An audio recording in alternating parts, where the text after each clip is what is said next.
बोलिए भारत माता की, भारत माता की, भारत माता की।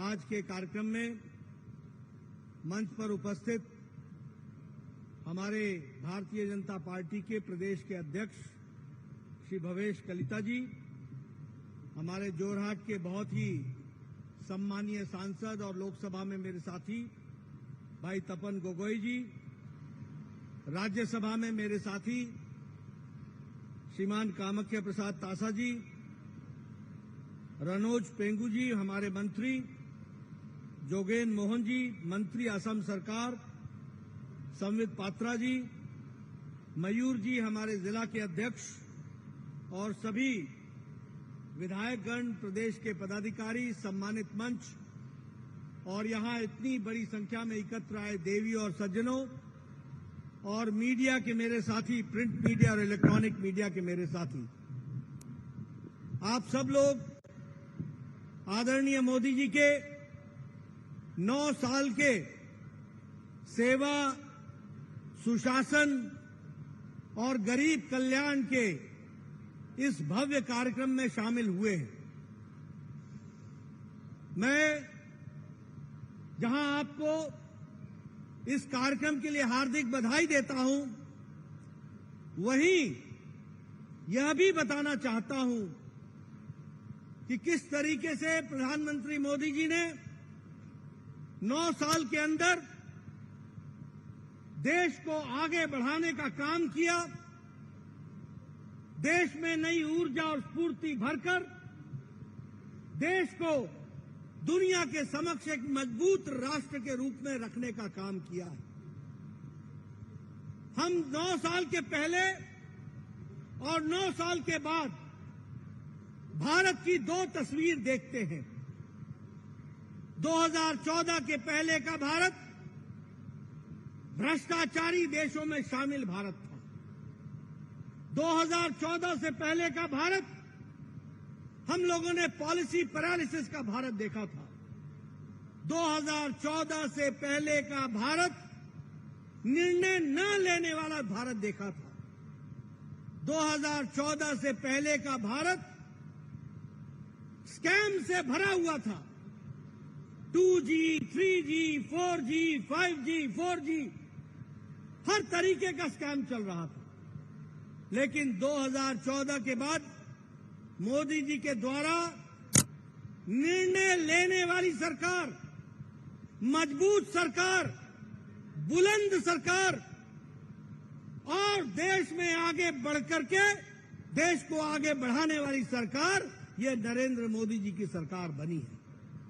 और इसीलिए आज हम ये कह सकते हैं कि चाहे सेवा हो, चाहे सुशासन हो, फिर चाहे गरीब कल्याण हो, तीनों ही मामलों में भारतीय जनता पार्टी के नेतृत्व में, आदरणीय मोदी जी के नेतृत्व में देश ने तरक्की की और आगे बढ़ा है।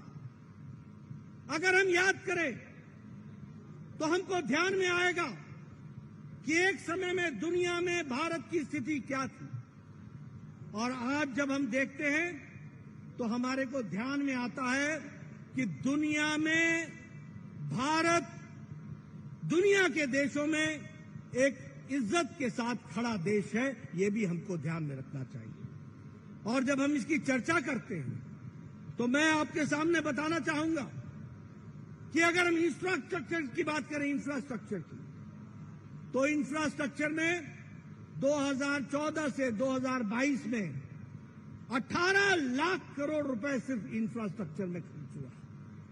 और इस साल 2023 में यह खर्च एक साल के अंदर 10 लाख करोड़ रुपए खर्च होने वाला है, 10 लाख करोड़ रुपीस। और इसी तरीके से 2014 में ये हाईवे जो बन रहे हैं, ये एक दिन में 12 किलोमीटर सड़क बनती थी।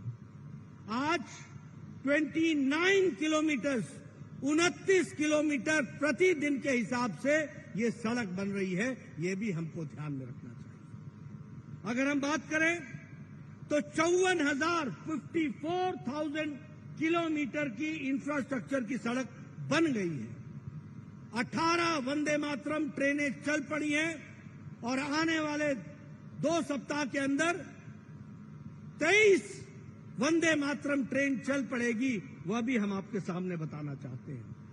37,000 किलोमीटर का रेलवे ट्रैक यह भी इलेक्ट्रिफाइड हो गया है और इसके साथ साथ 9 साल के अंदर 74 एयरपोर्ट बने थे, 74 एयरपोर्ट्स, और अभी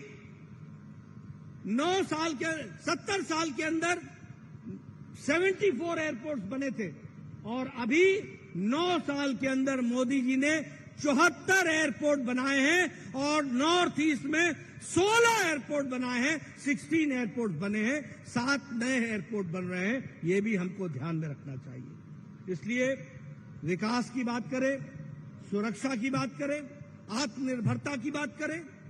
अगर हम सुरक्षा की बात करें तो बॉर्डर में 13,595 किलोमीटर की सड़क बनी है।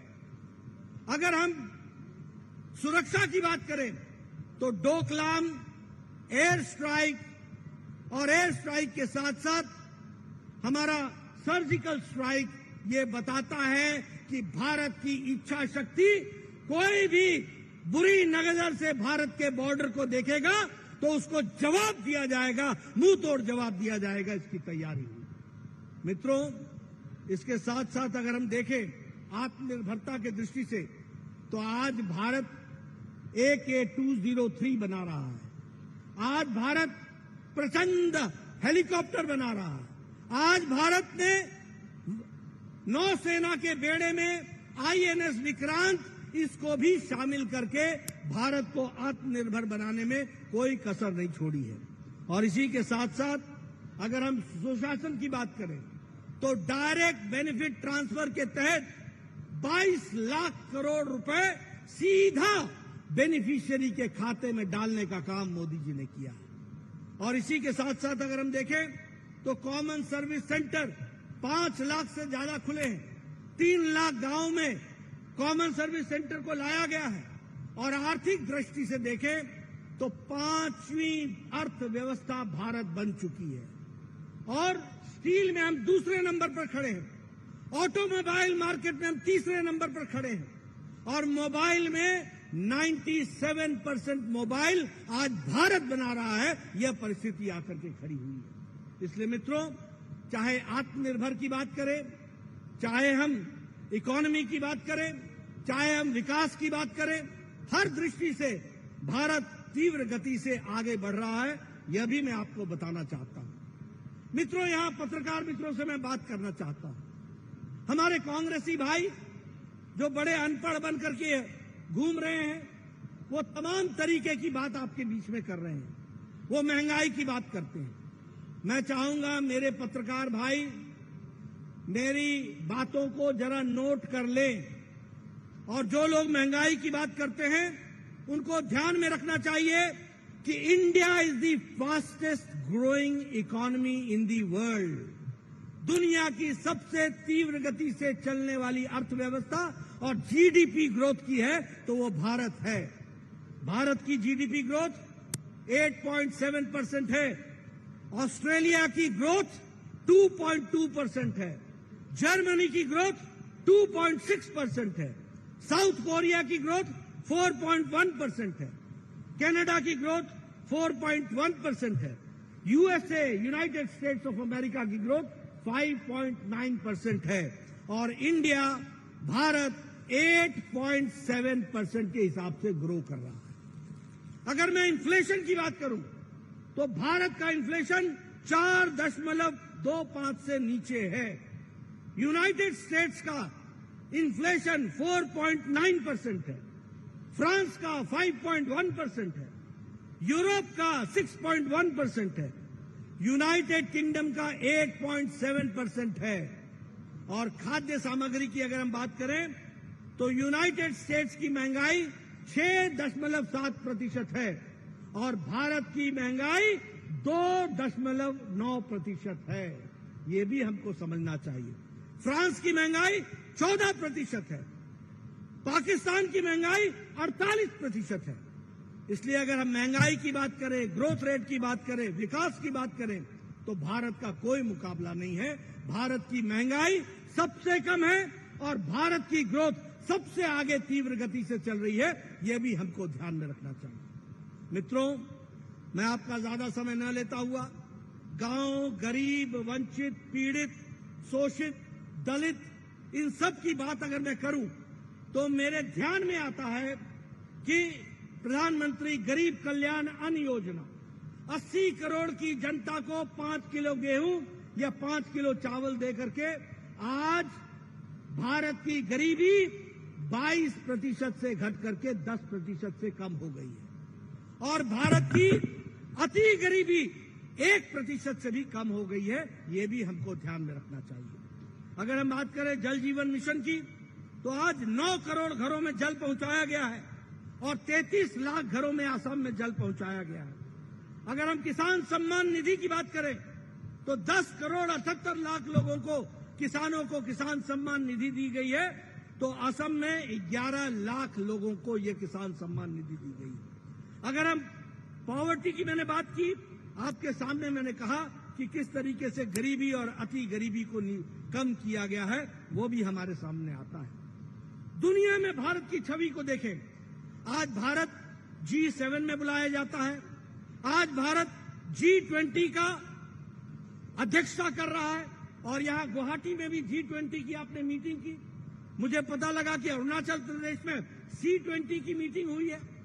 ये बताता है कि बदलते भारत की तस्वीर, क्वाड में भारत, ब्रिक्स में भारत, ITU में भारत, SCO में भारत, कौन सा ऐसा अंतर्राष्ट्रीय मंच है जहां मोदी जी का प्रतिनिधित्व, भारत का प्रतिनिधित्व नहीं होता है। ये भी हमको ध्यान में रखना चाहिए। अभी अभी मोदी जी ऑस्ट्रेलिया गए थे और ऑस्ट्रेलिया के प्रधानमंत्री ने कहा, Modi you are the boss.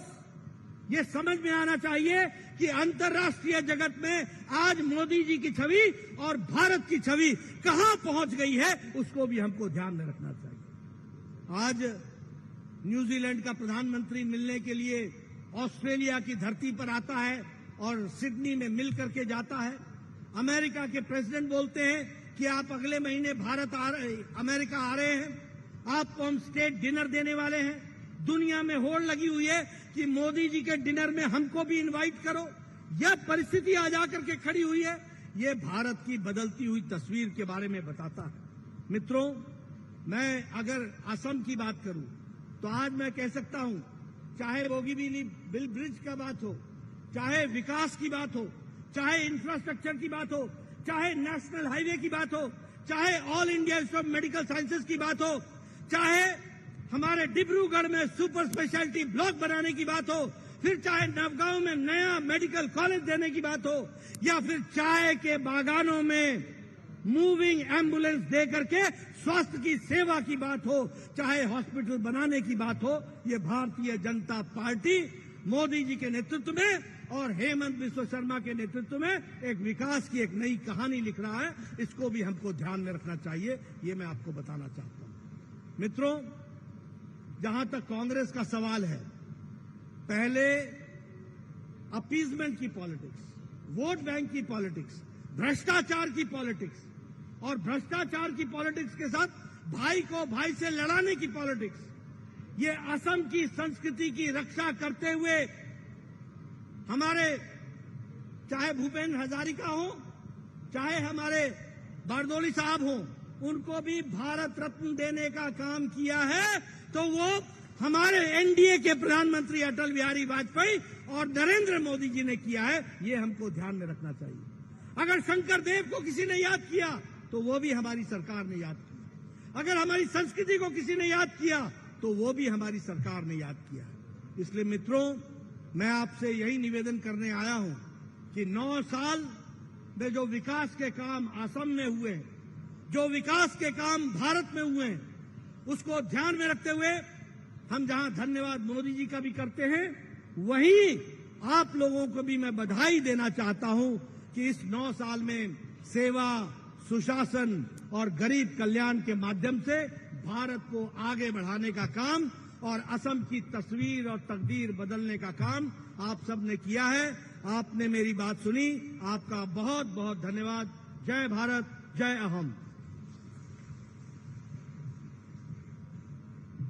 सम्मानीय राष्ट्रीय सभापति श्रद्धा